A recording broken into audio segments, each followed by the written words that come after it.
하나님의 말씀은 전도서 12장 11절에서 12절의 말씀입니다. 지혜자의 말씀은 찌르는 채찍 같고 회중의 스승의 말씀은 잘 박힌 못 같으니 단 한 목자의 주신 바니라. 내 아들아 또 경계를 받으라. 여러 책을 짓는 것이 끝이 없고 많이 공부하는 것은 몸을 피곤케 하느니라. 아멘. 할렐루야. 서로에게 평강의 복을 기원하는 마음으로 샬롬 인사 나누시기 바랍니다. 샬롬. 샬롬. 오늘이 수요일입니다. 수요 예배가 오늘 저녁 7시 반에 드려지는데 오늘은 여 오공선교회가 후원하는 필리핀의 양한간 선교사님이 오셔서 말씀을 증거하십니다. 필리핀에서 나환자들에게 복음을 전하는 귀한 사역을 하시는 양한갑 선교사님이 오시는데 여러분 많이들 나오셔서 은혜 받으시기를 바랍니다. 오늘 본 말씀 전도서 12장 11절 같이 읽겠습니다. 11절 말씀 시작. 지혜자의 말씀은 찌르는 채찍 같고 회중의 스승의 말씀은 잘 박힌 못 같으니 다 한 목자의 주신 바니라. 지혜자의 말씀은 뭐와 같다고요? 찌르는 채찍 같다. 회중의 스승의 말씀은 무엇과 같다고 했습니까? 잘 박힌 못 같다고 하면서 다 누가 주신 거라고요? 다 한 목자의 주신 바니라. 한 목자는 누구를 가리킬까요? 여호와는 나의 목자시니 내가 부족함이 없으리로다. 이스라엘의 목자이신 하나님. 그러니까 하나님께서 시대를 따라 여러 지혜자들 또 회중의 스승들을 세우셔서 그들을 통하여 말씀을 베푸신다는 뜻이죠. 하나님께서 주신 말씀이라는 겁니다. 하나님의 말씀을 우리가 받으면 그 말씀은 찌르는 채찍과 같아요. 우리가 게으르고 세상에 도취되고 잠들고 내 욕망과 고집을 따라 행할 때 하나님의 말씀이 임하여서 나를 책하시고 꾸짖으시고 깨우시고 그리고 다시금 주님을 따를 수 있게 해주시는 하나님의 말씀은 찌르는 채찍과 같다는 겁니다. 하나님의 말씀이 우리에게 임하셔서 우리 심령을 일깨워 주셔. 그래서 여호와의 말씀은 완전하여 영혼을 소성케 한다. 살다 보면 우리는 세상에 취해서 잠을 잘 때가 있습니다. 내 영혼이 잠들어 있을 때가 있어요. 그런데 하나님의 말씀이 우리에게 임하여 근신하라 깨어라 그렇게 우리에게 이르십니다. 깨어있질 않으면 어떻게 되는가? 우리는 마귀의 시험을 받습니다. 마귀는 부단히 우리를 공략하려고 호시탐탐 노리고 있다가 내 영혼이 잠들었을 때 나를 시험에 빠지게 만든다는 거예요. 근신하라 깨어라 너희들 중 마귀가 우는 사자같이 돌아다니며 삼킬 자를 찾나니 너는 믿음을 굳게 하여 저를 대적하라. 세상에 있는 너희 형제들도 동일한 고난을 당하는 줄 압니다. 세상 속에 살아가는 모든 하나님의 자녀들이 그런 시험, 그런 유혹, 그런 마귀가 몰고 오는 환난 속에 빠져들 그런 위험성이 항상 있다는 거예요. 만일 우리가 깨어있지 않으면 하나님의 말씀이 임하셔서 잠든 나의 영혼을 깨우는 채찍과 같이 내 심령을 일깨워 주신다는 겁니다. 세상 살다 보면 이런저런 일들로 마음이 상할 때가 있고 불평과 짜증과 원망 속에 우리가 빠져들 때가 있어요. 그런데 하나님의 말씀이 우리에게 임해서 항상 기뻐하라 쉬지 말고 기도하라 범사에 감사하라. 이는 그리스도 예수 안에서 너희를 향하신 하나님의 뜻이니라. 하나님이 뜻이 채찍과 같이 나의 심령 나의 삶을 책망하시고 그리고 새롭게 하신다는 겁니다.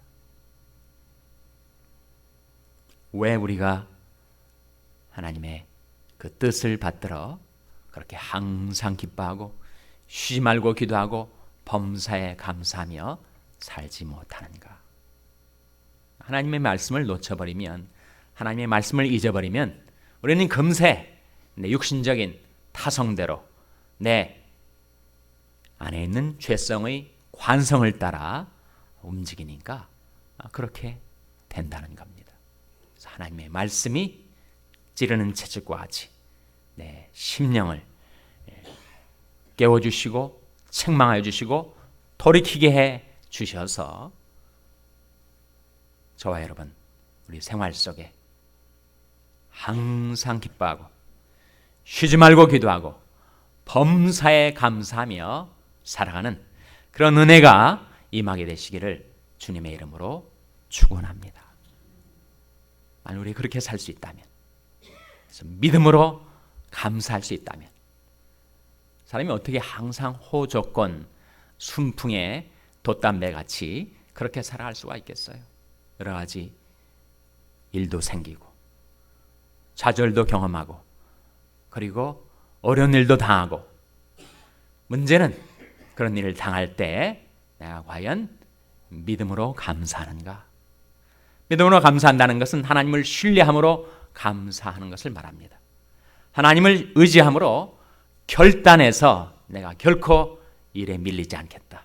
일 때문에 내가 불평하고 짜증내고 하나님의 뜻을 저버리지 않겠다. 그래서 믿음으로 결단함으로 하나님을 신뢰함으로 하나님의 주권을 의뢰함으로 감사하며 살아갈 때 그것이 우리를 통해서 하나님의 뜻이 성취가 되는 길인 줄로 믿습니다. 하나님의 말씀은 찌르는 채찍과 같아서 우리 심령을 일깨우고 책망하고 돌이켜 하나님 앞에 나와 살 수 있게 해 줍니다.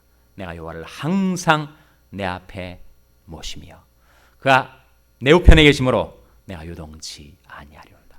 하나님의 말씀은 첫째로 찌르는 채찍과 같고, 둘째로 무엇과 같다고 했습니까? 무엇과 같다고 했죠? 잘 박힌 못 같습니다. 하나님의 말씀을 의지할 때 우리의 삶에는 안정과 평화가 임해요. 이 말씀을 놓쳐버리면 우리는 표류합니다. 그렇게 늘 요동치는 그런 삶을 살게 된다는 거예요. 하나님의 말씀을 의지해서 마음을 확장할 때, 그때 우리 삶 속에 요동치 않는 꾸준한 삶을 살 수가 있는데, 하나님의 말씀을 우리가 부여잡아야 합니다. 하나님은 내 마음이 확정되었고 내 마음이 확정되었사오니 내가 노래하고 내가 찬송하리이다. 내 영광아 깰지어다. 피파야수마 깰지어다. 내가 새벽을 깨우리로다. 예수님께서 세상에서 어려움을 당해서 불안해하고 요동치는 삶을 살아가는 여인들을 향해서 이렇게 말씀하셨습니다. 내 말이 네가 믿으면 하나님의 영광을 보리라 하지 아니하였느냐, 그렇게 말씀하셨어요. 믿으면 하나님의 영광을 보고 믿질 않으면 하나님의 영광에 참여하지 못한다는 거예요. 예수님께서 말씀하신 그 말씀을 이사야는 뭐라고 했느냐면, 너희가 만일 믿지 아니하면 정령이 굳게 서지 못하리라 그랬습니다. 세상 사람들이 워낙 다원주의, 상대주의의 흐름 속에 표류하는 인생을 살다 보니까 모두가 정처가 없어요. 헤매이고 방황하고 그리고 고정되어 있지 않은 그런 불안정한 삶, 세파에 밀려 요동치는 삶을 살고 있다는 겁니다. 누가 그렇게 마음을 확정하고 그리고 안정과 평화 속에 소망 가운데 살아갈 수 있는가? 하나님의 말씀이 잘 박힌 못과 같이 우리 삶 속에 임하여 내가 그 말씀을 붙들고 의지할 때, 그때 우리는 그런 삶을 살아갈 수가 있다는 것입니다. 그래서 때로는 찌르는 채찍과 같이, 때로는 잘 박힌 못과 같이 우리에게 임하는 하나님의 말씀은 다시 한번 누가 주신 거라고요? 다 한 목자에 주신 바니라. 우리 목자신 하나님께서 우리 삶을 인도할 때 우리를 위하여 베푸시는 말씀, 보내신 말씀 믿음으로 견고히 붙들고 하나님의 말씀을 따라 순종하며 살아갈 때 여러분이 앞길이 환하게 밝아지게 되시기를 주님의 이름으로 축원합니다. 12절 말씀 같이 읽겠습니다. 12절 말씀 시작. 내 아들아 또 경계를 받아라. 여러 책을 짓는 것이 끝이 없고 많이 공부하는 것은 몸을 피곤케 하느니라. 정말 사람들이 자기 몸을 피곤케 하고 끝도 없는 일에 분주하고 시달리고 그렇게 살아간다는 거예요. 어떻게 하면 이런 삶에서 우리가 벗어나서 하나님이 뜻하신 그런 복된 삶을 살아갈 수 있을까? 여러분, 너무 많은 것들 보고 듣고 하는 일에 여러분이 귀중한 시간과 노력을 낭비하지 마세요. 세상에 있는 책들을 어떻게 다 읽을 수가 있겠습니까? 세상에 있는 드라마를 어떻게 다 볼 수가 있겠습니까? 세상에 있는 영화를 어떻게 다 섭렵할 수가 있겠습니까? 끝이 없다는 거예요. 다 몸을 피곤케 하는 일이라는 것입니다. 그 대신 우리가 해야 할 것 한 가지, 하나님의 말씀을 묵상하고 순종하며 사는 것. 세상 도서관에 있는 모든 책들을 다 합해 놓아도 성경책 한 권이 그 깊이와 넓이에 미치지 못합니다. 하나님의 말씀 한 말씀만 우리가 바로 깨달아 그 말씀을 의지해도 우리의 삶이 살아날 수가 있는데, 여러분 하나님의 말씀을 놓쳐버리고 온갖 세상 지식과 정보의 바다에 표류하는 인생을 산다고 그것이 복된 길이 아니라는 것입니다. 한 말씀이라도 그 말씀을 묵상하고, 묵상이라는 것 말 자체가 그 한 말씀에 오래 집중해 있는 것을 말하죠. 너무 달리는 말이 산을 보듯이 성경 말씀도 그렇게 빨리 지나치지 말고 한 말씀 앞에 멈춰서서 그 말씀과 깊은 대화를 나누고 그 말씀에 내 삶의 문제를 질문으로 드리고 그 말씀이 내게 어떠한 그 물었던 질문에 대한 답변을 가져다 주는가 귀를 기울이고 그 말씀에 경청하고 그 말씀과의 깊은 대화 속에 거하는 것. 이 묵상입니다.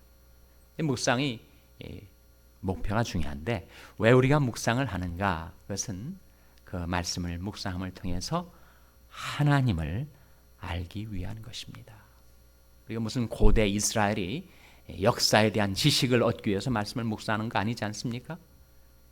과연 그 한 구절의 말씀은 내게 하나님을 무엇이라고 나타내 보여주는가? 그리고 그렇게 깨달은 말씀을 내 생활 속에 어떻게 적용할 것인가? 묵상이 가장 중요한 두 질문. 그것은 종교개혁가 켈빈이 말한 대로 이 생에 가장 중요한 두 가지 지식이 있는데, 하나는 하나님에 대한 지식이고 또 다른 하나는 자기 자신에게 대한 지식이다. 전자가 없으면 후자도 없다. 그래서 우리가 하나님의 말씀을 묵상할 때 묵상의 초점, 묵상의 목표가 중요합니다. 두 가지 질문. 과연 이 한 구절의 말씀은 내게 하나님을 무엇이라고 알게 해 주시는가? 그리고 이 한 구절의 말씀은 내 생활 속에 내가 어떻게 살라고 내게 이르시는가? 그 두 질문을 품고 하나님의 말씀과의 깊은 대화 속에 묵상하며 살다 보면 우리가 하나님을 알게 되고 하나님을 더욱 신뢰하게 되고, 그래서 trust and obey, 하나님을 의지하고 순종하는 삶을 살 수 있게 되는 건데, 그것이 이 세상 모든 책을 다 합해 놓은 것보다 더 귀중한 지식이라는 것입니다.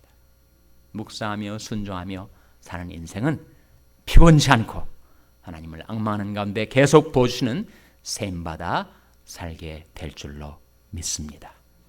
하나님의 말씀을 찌르는 채찍처럼 받아들이고 하나님의 말씀을 잘 박힌 못과 같이 의지하고 그리고 그 말씀을 묵상하며 순종하며 살아가는 그런 은혜가 저와 여러분에게 임하게 되시기를 주님의 이름으로 축원합니다. 기도하시겠습니다. 오늘 말씀을 기억하며 하나님